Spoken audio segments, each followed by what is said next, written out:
Herkese salam, kanalımıza ve videomuza hoş geldiniz. Bugün size söz verdiğim Hüquq Fakültesi Part 2 videosunu çəkirəm və düşünürəm ki, bu video Part 1'e göre daha faydalı olacaq. Çünki Hüquq Fakültesinə daxil olmaqla hələ heç nə bitmir, hər şey hələ bundan sonra başlayır.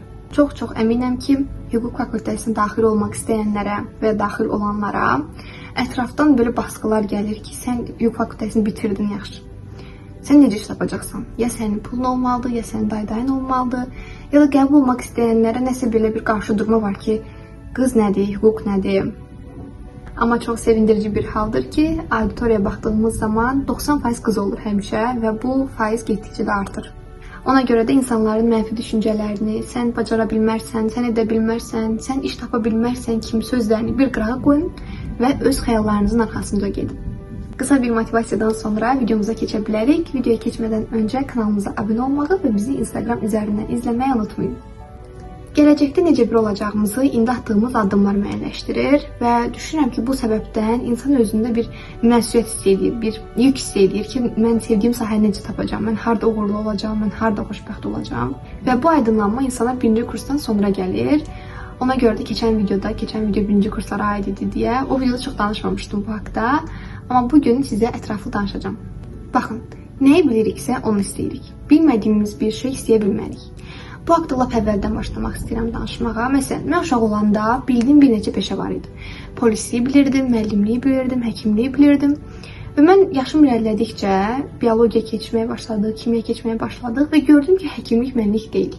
Yəni özümü həkim olaraq görmürəm artıq və uşaqlıqda həkimliyi o qədər çox istəyirdim ki, hətta bura bir şəkil qoyacağam. Bizim məktəbə bir jurnal yazan qadın gəlmişdi. Mənim adımı görün nə yazıb. Həkim olmaq istəyirəm. Gələcəyin həkimi. Mən nə oldum? Hüquqşünas. Çünki mən uşaqlıqda hüquqşünas adlı bir peşənin nə olduğunu belə bilmirdim. Dediklərimi Hüquq Fakültesinə yönləndirək. Məsələn, biz ikinci kursda mülki hüquq keçirik, cinayət hüquq keçirik və düşünürük ki, mən prokuror olmalıyam. Mən müstəntiq olmalıyam. Çünki cinayət hüququ maraqlıdır. Amma bizim digər kurslarda keçəcəyimiz fənlərdən xəbərimiz yoxdur hələ. Digər kurslarda isə əmək hüququ keçəcəyik, ailə hüququ var, vərəsəlik var, sığorta var, bank var, var.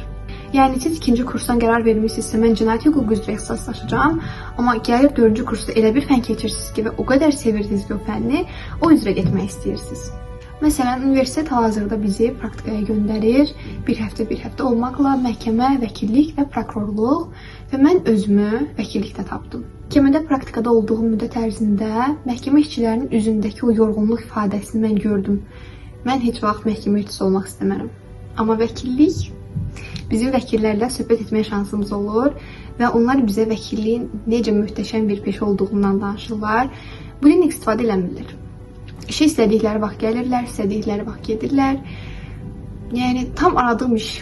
Hansı sahənin sizin üçün olduğunu bilmək istəyirsinizsə, özünüzü hər bir sahədə yoxlayın. Məsələn, mən özümü bank sahəsində yoxlamamışam.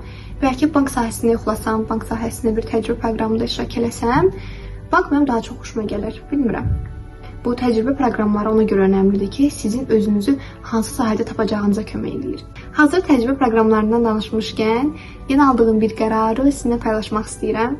Bir WhatsApp kanalı yaradacağım və həmin WhatsApp kanalında təcrübə proqramları, könüllülüklər, vakansiyalar olduqca paylaşacağım.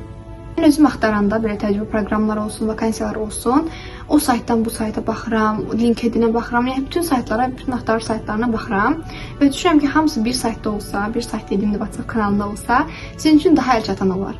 Kanalın linkini isə Instagram story'imdə paylaşacağım. Paylaşdıqdan sonra itməsin deyə onu highlight'a da əlavə edəcəm.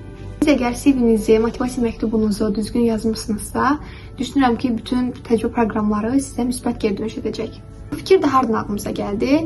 Bizə həm iş axtaranlar, həm işə götürənlər yazırdı Instagram üzərindən və düşündük ki, belə bir kanal yaratsaq, sizin üçün daha faydalı olacaq. Və istəyirəm ki, qrupu sırf tələbələr üçün eləyim. Olur belə 3 il, 4 il, 5 il staj istəyirlər. Həmin vakansiyaları göndərməyəcəm. Keçən part 1 videosunda demişdim ki, sizə universitet imtahanlarında necə yüksək bal yığmaq olar, necə əlaçı olmaq olar, bundan da danışacağım. Mən universitet imtahanlarıma konspektdən hazırlaşırdım. Bəzi qrup yoldaşlarım, patoko yoldaşlarım olurdu ki, sırf kitabdan oxuyurdular və gedirdilər. Nə kitabı bir işarətləmək, xətləmək, heç nə yox. Amma mən konspekti nə edirdim?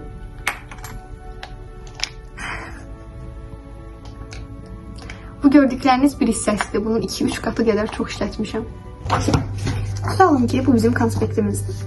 Məsələn, bir sualı oxudum hamısını ürəyimdə oxuyandan sonra karandaşla onu belə xəttləyirdim. Karandaşla xəttləyəndən sonra keçirəm səsli şəkildə oxumağa. Səsli şəkildə oxuyanda da bayaq göstərdiyim highlighterlarla rəngləyirdim. Sonra bütün konspekti oxuyub bitirəndən sonra keçirdim ikinci təkrara. Məsələn, bizə 4 gün hazırlaşmaq vaxt veriblər və 60 sualım var. Mən o sualı 30-30 bölürdüm. Məsələn, 30 gün bir gün hazırlaşırdım, 30 gün ikinci gün hazırlaşırdım. Bu olurdu mənim ikinci təkrarım. Yəni 4 günün birincisində karandaşlayıram, rəngləyirəm, səsli şəkildə oxuyuram. İkinci günündə də eyni şey eləyirəm, digər 30 sualı. Üçüncü günə gələndə, üçüncü və dördüncü günlər isə eyni şeyi yenə təkrar edirəm. Və bu səfər təkrar edəndə qələmlə təkrar edirəm və mənə lazım olan hissələri dairələyirdim belə bərk-bərk. Əgər Bakı Dövlətdə oxuyursunuzsa, digər universitetlərdə necədir bilmirəm, ona görə Bakı Dövlət deyirəm. Bu hissəni diqqətlə dinləyin. Necə imtahanda yazmaq olar ki, siz ağlasınız. Yenə vərəq üzərindən izah edeyim. Bizə belə böyük avuç verilirdi, 5 sual. Və ilk sualın birincisi, buradan ad soyad falan, birincisi buradan başlayır. Sonra ikinci hissəyə keçəndə burada nəsə qaralama yeri var, sonra bura gəlir, sonra birinin hamısı falan. Və aşağıda da şey var. Nədir onun adı? O şiirdir, müəllim oraya yazır ora.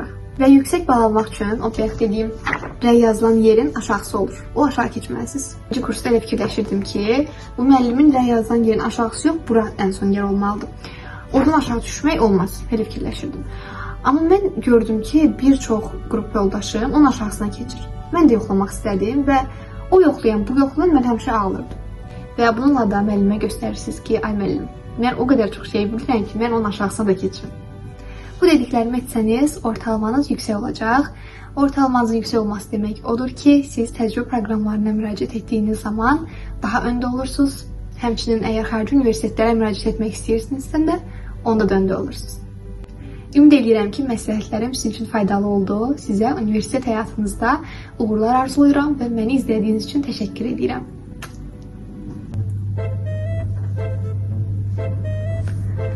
Mən bunu istəyirmişim.